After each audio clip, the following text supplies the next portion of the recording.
أعوذ بالله من الشيطان الرجيم. بسم الله الرحمن الرحيم.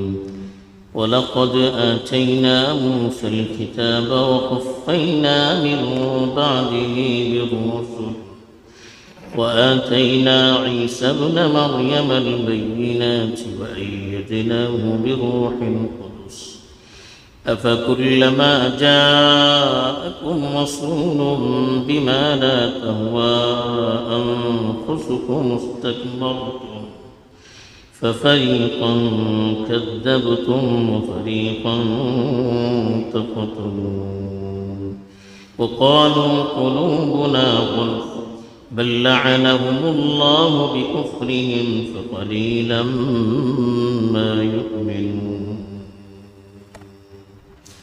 الحمد لله والصلاة والسلام على رسول الله ومن والاه أما بعد. بنی اسرائیل کی کمزوریوں کوتاہیوں اور اللہ کی نافرمانیوں کا تذکرہ چل رہا تھا. اسی سلسلے میں بھی جو آیات تلاوت کی گئی ہیں یہ اور اگلے آیات میں رسولوں کے ساتھ اور کتابوں کے ساتھ ان کا کیا برتاؤ تھا، کس طرح سے وہ اللہ کے نبیوں کی اور اللہ کی کتابوں کی ناقدری کیا کرتے تھے اور اپنے ذاتی مفاد کے لیے اور دنیاوی مقاصد کے لیے اپنی منمانی سلوک کیا کرتے تھے، اس کا تذکرہ ہے. چنانچہ ارشاد ہے وَلَقَدْ آتَيْنَا مُوسَى الْكِتَابَ، اور یقیناً ہم نے موسیٰ کو کتاب دی.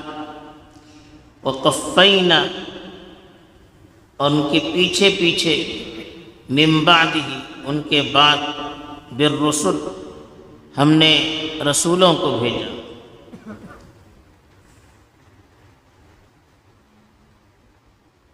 حضرت موسیٰ علیہ السلام بھی بنی اسرائیل کے نبی تھے، جیسا کہ پیچھے بھی تفصیلاً ان کا ذکر گزر چکا ہے.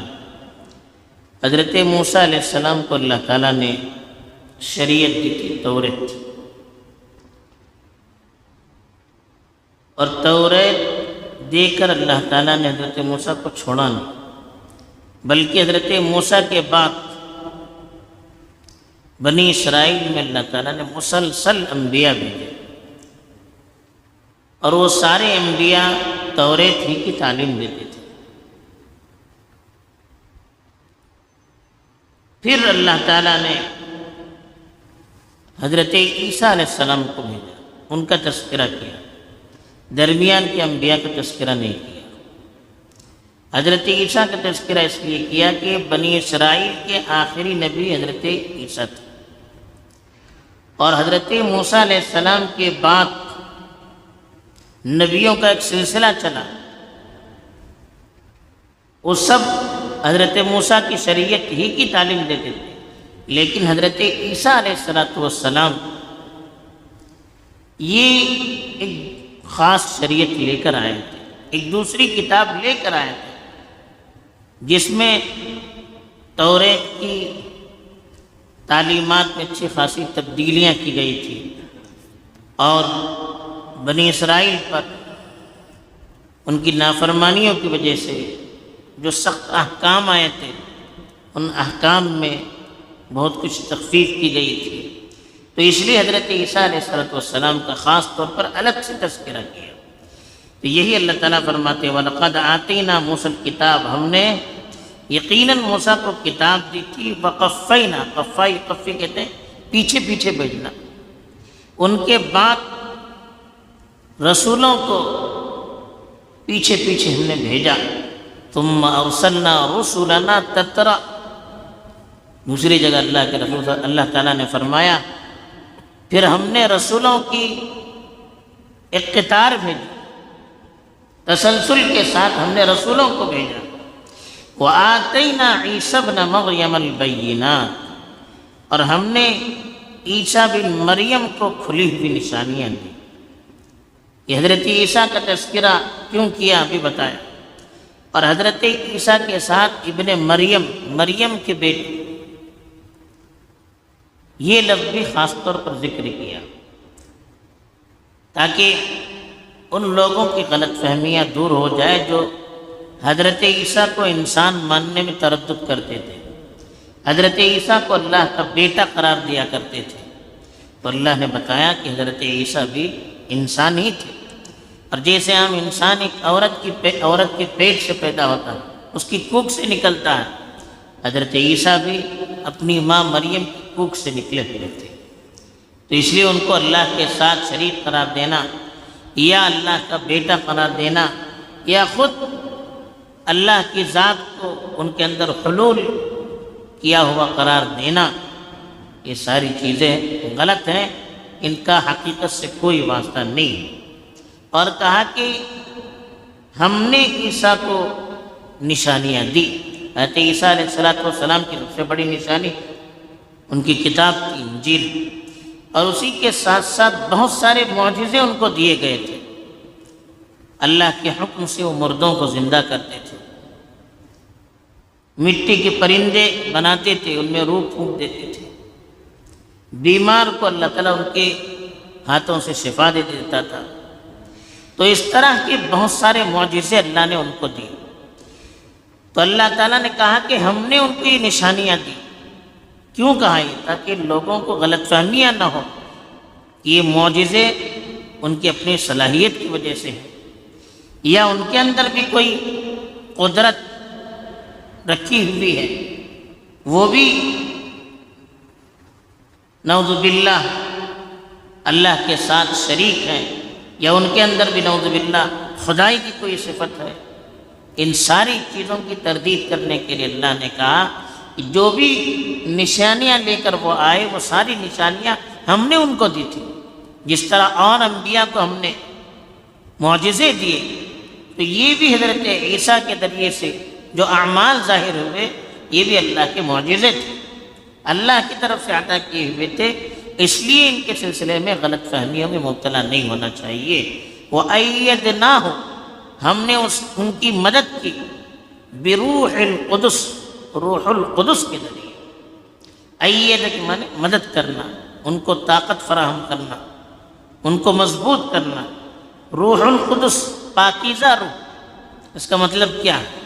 اکثر مفسرین نے لکھا ہے کہ اس کا مطلب حضرت جبرائیل علیہ السلام ہے، جن کو قرآن میں دوسری جگہ بھی روح القدس کے لفظ سے یاد کیا گیا۔ قل نزلہ، روح القدس کہا گیا، قل نزلہ روح ربہ بروح، کہ اللہ تعالیٰ نے، ان کے پروردگار نے روح القدس کے ذریعے اس قرآن مجید کو نازل کیا۔ حضرت جبرائیل علیہ السلام ہر نبی کے پاس اللہ کا پیغام لے کر آتے تھے، اور حضرت عیسیٰ علیہ السلام کے پاس بھی اللہ کا پیغام لے کر آئے۔ خاص طور پر حضرت جبرائیل کا تذکرہ اس لیے بھی کیا گیا کہ حضرت عیسیٰ علیہ السلام کو بھی تائید کے لیے کسی کی ضرورت تھی۔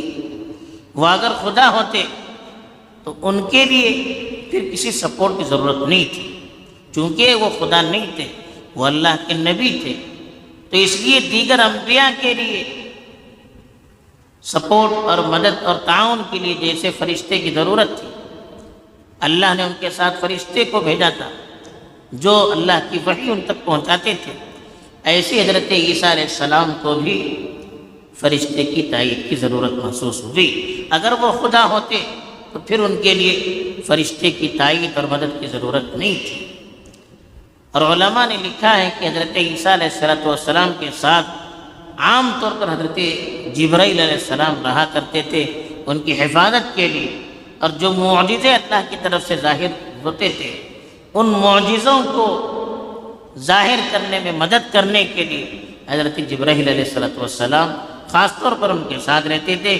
اس لیے اللہ تعالیٰ نے کہا کہ وَأَيَّدْنَاهُ بِرُوحِ الْقُدُسِ، ہم نے روح القدس کے ذریعے سے ان کی تائید کی، ان کی مدد کی، ان کو مضبوط کیا، ان کا سپورٹ کیا۔ پھر اللہ تعالیٰ نے اصل پوائنٹ یہاں پر بتایا کہ اتنے سارے انبیاؤں کو بھیجنے کے بعد بنی اسرائیل نے کیا کیا؟ اتنے سارے انبیاء ان میں بھیجے گئے جو شاید کسی دوسری قوم میں بھیجے گئے ہیں، اتنے سارے انبیاء، لیکن انہوں نے کیا کیا؟ بنی اسرائیل ایسی قوم تھی کہ جن کو صرف اپنی خواہش کی فکر تھی، اپنے مزاج کے مطابق جو چیز ہوتی اس کو قبول کرتے تھے، جو چیز ان کے مزاج کے خلاف ہوتی اس کو کبھی قبول نہیں کرتے تھے۔ اگر انبیاء ایسی چیز بتاتے جس کو ان کا مزاج قبول نہیں کرتا یا جو ان کے دنیاوی مفاد کے خلاف ہوتا تو فوراً وہ انبیاء کے خلاف کھڑے ہو جاتے۔ بہت سارے انبیاء کو تو جھٹلایا، لیکن بہت سارے انبیاء کو قتل بھی کیا انہوں نے، انبیاء کے قاتل تھے وہ۔ اسی لیے اللہ نے فرمایا افکلما، کیا جب بھی جاءکم تمہارے پاس آئے رسول، کوئی رسول، بما لا تہوی انفسکم، ایسی چیز کو لے کر جو تمہاری خواہش کے مطابق نہ ہوتے، استکبرتم، تم تکبر کر بیٹھتے۔ یعنی جب بھی کوئی رسول ایسی بات تمہیں بتاتا جو تمہارے مزاج کے مطابق نہ ہوتا، تہوی کے معنی بما لا تہوی کے معنی خواہشات کے مطابق نہ ہونا، ہوا خواہشات کو کہتے ہیں، ایسا کوئی پیغام لے کر آتا، ایسی کوئی بات بتاتا جو ان کی خواہشات کے مطابق نہ ہوتا، جو ان کے مزاج کے مطابق نہ ہوتا، تو فوراً تکبر پر اتر آتے تھے، انکار پر اتر آتے تھے، فوراً انبیاء کے خلاف محاذ کھول دیتے تھے۔ فَفَرِيقًا كَذَّبْتُمْ، ایک جماعت کو تو تم نے جھٹلا دیا، وَفَرِيقًا تَقْتُلُونَ، اور ایک جماعت کو تم قتل کرتے تھے۔ یعنی نبیوں کی اتنے ناقدرے کہ اپنی مزاج کے خلاف اگر کوئی بات ہو جاتی تو ان کو قتل کرنے پر اتر آتے تھے۔ تو ایسی ناہنجار قوم، ضدی اور ہٹ درمی قوم بنی اسرائیل، ان کا تذکرہ کر کے اللہ تعالیٰ نے ہمیں یہ پیغام دیا کہ یہ اتنی بڑی قوم جس میں اتنے انبیاء آئے جو نبیوں کی نسل سے تھی، جب اس نے دین کی ناقدری کی، انبیاء کی ناقدری کی، تو اللہ تعالیٰ نے کس طرح سے ان کو ذلیل کیا۔ یہ اللہ تعالیٰ ہمیں پیغام دیتے ہیں کہ تمہیں اس طرح سے نہیں کرنا چاہیے۔ دوسری چیز اللہ تعالیٰ ہمیں یہ پیغام بھی دینا چاہتے ہیں کہ انبیاء کا جو پیغام ہوتا ہے اس کے مطابق ہمیں اپنے آپ کو ڈھالنا چاہیے، وہ چاہے ہمیں سمجھ میں آئے نہ آئے، ہمارے مزاج کے مطابق ہو نہ ہو، ہمیں اس کو قبول کرنا چاہیے۔ اپنی منمانی یا اپنی خواہش پرستی کو اپنا مزاج نہیں بنانا چاہیے۔ یہ پیغام تھا اور یہی بنیادی کمزوری تھی جس کی وجہ سے بنی اسرائیل برباد ہوئی۔ تو اس کمزوری کو ہمیں اپنے اندر آنے نہیں دینا چاہیے، یہ اصل پیغام ہے۔ اللہ تعالیٰ ہمیں توفیق دے کہ صحیح طور پر قرآن کو سمجھ کر ہم عمل کریں گے۔ وآخر دعوانا